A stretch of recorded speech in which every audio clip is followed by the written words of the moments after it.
Big Boss Malayalam season 6 weekend എപ്പിസോഡിൽ കാര്യമായിട്ട് ഒന്നും തന്നെ ഇല്ലായിരുന്നു. നമ്മൾ പ്രതീക്ഷിച്ച പോലെ ലാലേട്ടൻ ആർക്കും ഒരു വാർണിംഗ് കൊടുക്കുന്നതായോ വഴക്ക് പറയുന്നതായോ ഒന്നും കണ്ടില്ല. നിങ്ങൾക്ക് എന്താണ് പിള്ളേരെ, എന്താണ് നിങ്ങളുടെ പ്രശ്നം? നിങ്ങൾക്ക് അങ്ങോട്ടും ഇങ്ങോട്ടും ഒക്കെ പരിചയപ്പെട്ടിട്ട് അടി ഉണ്ടാക്കിക്കൂടെ?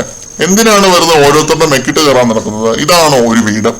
ഈ ഒരു ടോണിലാണ് ലാലേട്ടൻ എല്ലാവരോടും തുടക്കത്തിൽ തന്നെ സംസാരിച്ചത്. അതേപോലെ ബിഗ് ബോസ് എന്ന ഗെയിമിനെ കുറിച്ച് അവരെന്താണ് മനസ്സിലാക്കിയത് എന്ന് ഓരോരുത്തരായിട്ട് ലാലേട്ടൻ ചോദിച്ചു. അതിജീവനമാണ്, സർവൈവൽ ആണ് എന്നൊക്കെയാണ് പറഞ്ഞവരെല്ലാരും പറഞ്ഞത്. ലാലേട്ടന്റെ ഒരു തണുപ്പൻ അപ്രോച്ച് ഒരുപക്ഷെ ഇത് ഫസ്റ്റ് വീക്കെൻഡ് ആയതുകൊണ്ടായിരിക്കാം ഇനി അങ്ങോട്ട് ലാലേട്ടൻ നല്ല കലിപ്പ് മോഡ് നമുക്ക് കാണാൻ സാധിക്കും. ഒരു ഫസ്റ്റ് വീക്കിലും ലാലേട്ടൻ ഇതേപോലെ വന്ന് ചൂടാവാറില്ല. സീസൺ 6 അത് ആവർത്തിച്ചു എന്നേ ഉള്ളൂ എന്നാണ് എനിക്ക് തോന്നുന്നത്. പക്ഷെ ചൂടായില്ലെങ്കിൽ പോലും പറയേണ്ട കാര്യങ്ങളൊക്കെ കറക്റ്റ് ആയിട്ട് തന്നെ ലാലേട്ടൻ പറഞ്ഞു. കൊടുക്കേണ്ടവർക്കെല്ലാം ചെറിയ രീതിയിലൊക്കെ നല്ല കൊട്ടു കൊടുത്തു. ജാൻമണി സിഗരറ്റ് കത്തിച്ച വിഷയം, അതില് രതീഷ് റിയാക്ട് ചെയ്ത രീതി, ഇതൊക്കെ വളരെ സ്മൂത്ത് ആയിട്ട് ലാലേട്ടൻ ഡീൽ ചെയ്ത പോലെ തോന്നി. പിന്നെ ഈ ഒരു എപ്പിസോഡിലെ മെയിൻ ആയിട്ടൊരു സംഭവമായിരുന്നു മറ്റേ hero zero super star task.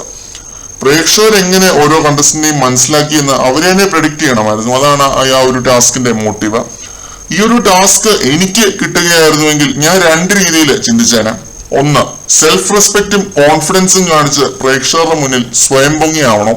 രണ്ട്, ഞാൻ കളിച്ച ഗെയിംസ് എല്ലാം പ്രേക്ഷകരിലേക്ക് വിട്ടുകൊടുത്ത് പ്രേക്ഷകരുടെ മുന്നിൽ എല്ലാ കോൺഫിഡൻസും സെൽഫ് റെസ്പെക്റ്റും കളഞ്ഞ് ഞാൻ ഇനിയും ഇംപ്രൂവ് ആവാൻ ശ്രമിക്കും ലാലേട്ട.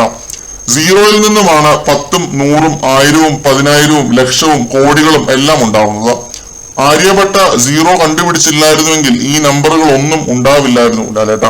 ഇങ്ങനെ പറഞ്ഞ് എനിക്കൊരു ബുദ്ധിമാനും നല്ലവനും ഒക്കെ കളിക്കാമായിരുന്നു.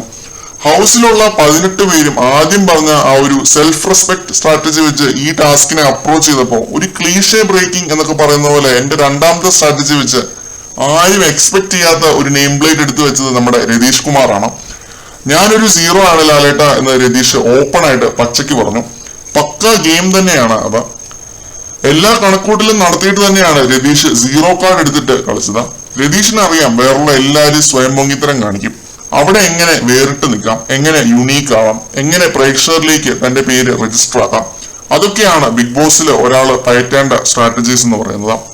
അങ്ങനെ ചിന്തിക്കുന്നവർക്കേ സപ്പോർട്ട് ഉണ്ടാവൂ, അങ്ങനെ ചിന്തിക്കുന്നവർക്കേ സപ്പോർട്ട് ഉണ്ടായിട്ടുള്ളൂ. ഇതൊക്കെ രതീഷിന് വ്യക്തമായിട്ട് അറിയാം. അതുകൊണ്ട് തന്നെ ഒരു ബ്രില്യൻ ഗെയിമാണ് രതീഷ് അവിടെ കളിച്ചത്. ഇത് മനസ്സിലാക്കി അവിടെ ഉള്ളവരെല്ലാരും മിണ്ടാതിരുന്നപ്പോ പവർ റൂമിൽ നിന്നുള്ള ഒരാൾ മാത്രം എണീറ്റ് നിന്ന് രതീഷിനെ എതിർത്തു. എന്തിന്റെ കേടാണെന്ന് ഓർക്കണം.